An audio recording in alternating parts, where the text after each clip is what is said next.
శ్రీమన్మహాభారతము 638వ రోజు. ఓం అస్మద్గురుభ్యో నమః. నారాయణం నమస్కృత్య నరం చైవ నరోత్తమం దేవీం సరస్వతీం వ్యాసం తతో జయం ఉదీరయేత్. శ్రీమన్మహాభారతము సభాపర్వము 74వ అధ్యాయము ద్వారా సూతమహానుభావుడు శౌనకాది మహర్షులందరికీ ప్రవచనం చేస్తూ ఈ రకంగా చెబుతూ ఉన్నాడు. ఓ మహర్షులారా, వైశంపాయన మహర్షి జనమేజయ మహారాజుకు శ్రీమన్మహాభారతాన్ని ఉపదేశం చేస్తూ ఇలా చెబుతూ ఉన్నాడు. ఓ రాజా, కౌరవ సభలో దుర్యోధనుడు ధృతరాష్ట్రునితో ఈ రకంగా అంటూ ఉన్నాడు. ఓ తండ్రి, అర్జునుడంటే నాకు చాలా భయం. ఎందుకంటే అర్జునుడితో సాటి అయినటువంటి విలుకాడు ఈ లోకములో మరొక్కరు లేనే లేరు.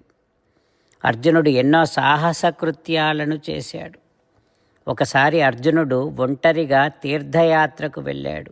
ఆ సమయంలో అర్జునుడు నాగలోకానికి పోయి పరమ సౌందర్యవతి అయినటువంటి నాగకన్యక ఉలూపిని ఆమె కోరిక మేరకు యథాశాస్త్రముగా వివాహము చేసుకున్నాడు. ఆ తర్వాత సముద్ర తీరములో కుమార తీర్థానికి వెళ్ళి మకర రూపాలలో, మొసళ్ళ రూపాలలో ఉన్నటువంటి 5 అప్సరసలను ఉద్ధరించాడు అర్జునుడు. ఆ తర్వాత కన్యాతీర్థం సమభ్యేత్య తతో ద్వారవతీం యయౌ తత్ర కృష్ణ నిర్దేశాత్ సహ సుభద్రాం ప్రాప్య ఫల్గుణః.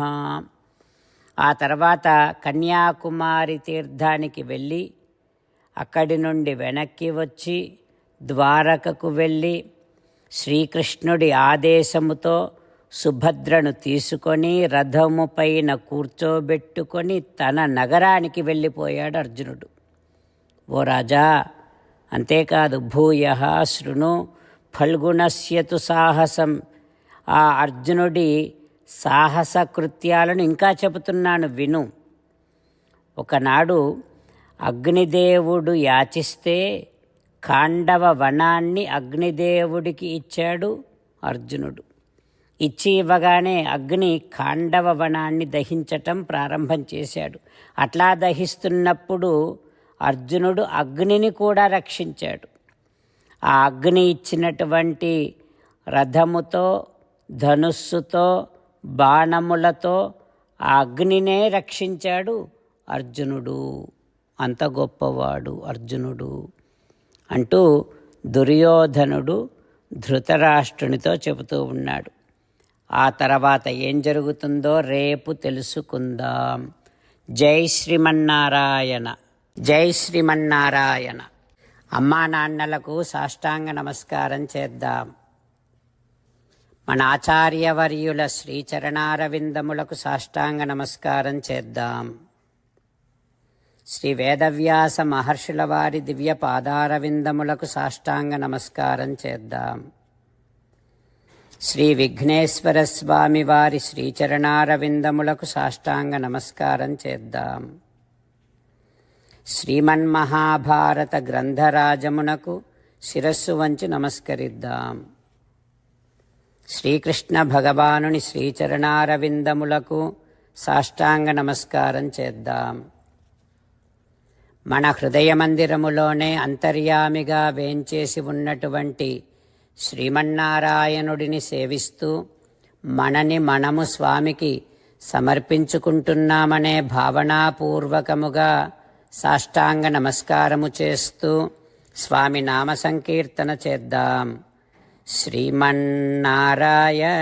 నారాయణ నారాయణ, శ్రీమన్నారాయణ నారాయణ నారాయణ. శ్రీమన్నారాయణుడే శ్రీకృష్ణ భగవానుడిగా వచ్చి మనందరికీ భగవద్గీతను ఇచ్చి మనందరినీ ఒక 8 పనులు చేయమని చెబుతూ ఉన్నాడు. అందుకని భగవన్ తప్పకుండా చేస్తామంటూ మనం ప్రతిరోజు ఈ రకంగా మాట ఇద్దాం. హో శ్రీమన్నారాయణ కరిష్యే వచనం తవ. సర్వం శ్రీకృష్ణార్పణమస్తు. జై శ్రీమన్నారాయణ. జై శ్రీమన్నారాయణ. భక్తులకు ప్రత్యేకమైనటువంటి విజ్ఞాపన. మీకు అన్ని విషయాలలో వెంటనే మంచి ఫలితాలు రావాలి అనంటే ప్రతిరోజు 1 నిమిషం వెచ్చించి నారాయణాస్త్రాన్ని చదవండి. ఇక మీకు తిరిగే ఉండదు.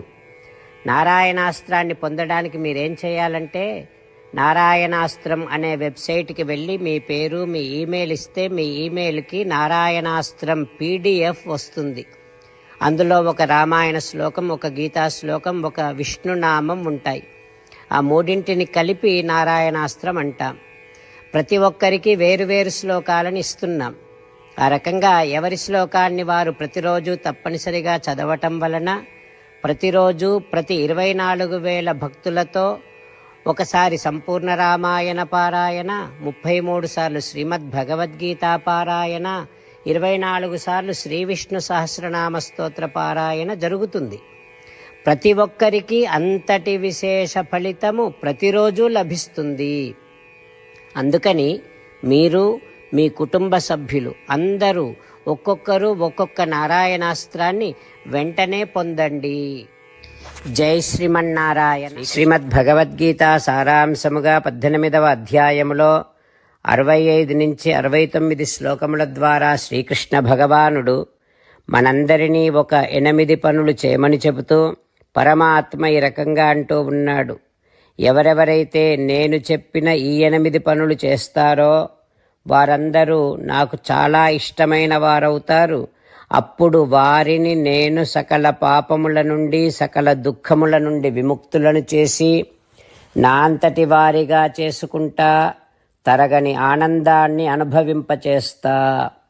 నిజమే చెబుతున్నా, ప్రమాణము చేసి చెబుతున్నా అంటూ సాక్షాత్తుగా దేవదేవుడైన శ్రీమన్నారాయణుడైన శ్రీకృష్ణ భగవానుడే మనను ఈ 8 పనులు చేయమని చెబుతూ ఉన్నాడు కనుక హో శ్రీమన్నారాయణ కరిష్యే వచనం తవ.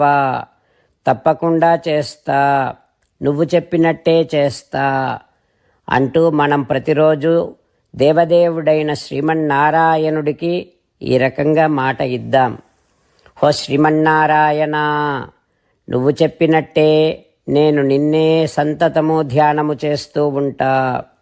హో శ్రీమన్నారాయణ, నువ్వు చెప్పినట్టే నేను నీ భక్తుడిగానే ఉంటా. హో శ్రీమన్నారాయణ, నువ్వు చెయ్యమన్నట్టే నేను నా విధులను, కర్తవ్యాలను నీ సేవగా, నీ తృప్తి కోసమనే సక్రమంగా నిర్వర్తిస్తూ ఉంటా. హో శ్రీమన్నారాయణ, నువ్వు చెప్పినట్టే నేను నీవాడిని అనే మహావిశ్వాసాన్ని సంతతము కలిగి ఉంటూ నా హృదయములో నీకే నమస్కరిస్తూ ఉంటా. హో శ్రీమన్నారాయణ, మామేకం శరణం వ్రజ, నన్నొక్కడిని మాత్రమే శరణు వేడుకో అని నువ్వే అన్నావు కనుక నేను నిన్ను ఒక్కడిని మాత్రమే శరణు వేడుకుంటా. హో శ్రీమన్నారాయణ, మా శుచః, ఇక దుఃఖించకు అని నువ్వే నాకు భరోసా ఇస్తూ ఉన్నావు కనుక నేను ఇక దుఃఖించను. హో శ్రీమన్నారాయణ, నువ్వు చెప్పినట్టే నువ్వు నా కోసమని చెప్పిన శ్రీమద్భగవద్గీతను ఎప్పుడో ఒక్కసారి కాకుండా ప్రతిరోజు కనీసము 1 శ్లోకాన్నైనా అనుసంధానము చేస్తూ గీతోపదేశాన్ని జ్ఞాపకం చేసుకుంటూ ఉంటా. హో శ్రీమన్నారాయణ, నువ్వు చెప్పినట్టే నువ్వందరి కోసమని చెప్పిన శ్రీమద్భగవద్గీతను తెలియని భక్తులందరికీ తెలియచేసే నా వంతు ప్రయత్నాన్ని నిరంతరము కొనసాగిస్తూనే ఉంటా. హో శ్రీమన్నారాయణ, నేను నువ్వు చెప్పినట్టే చేస్తా, నీకు నచ్చినట్టే ప్రవర్తిస్తా, నీకోసమే పని చేస్తూ ఉంటా. కరిష్యే వచనం తవ. సర్వం శ్రీకృష్ణార్పణమస్తు. జై శ్రీమన్నారాయణ.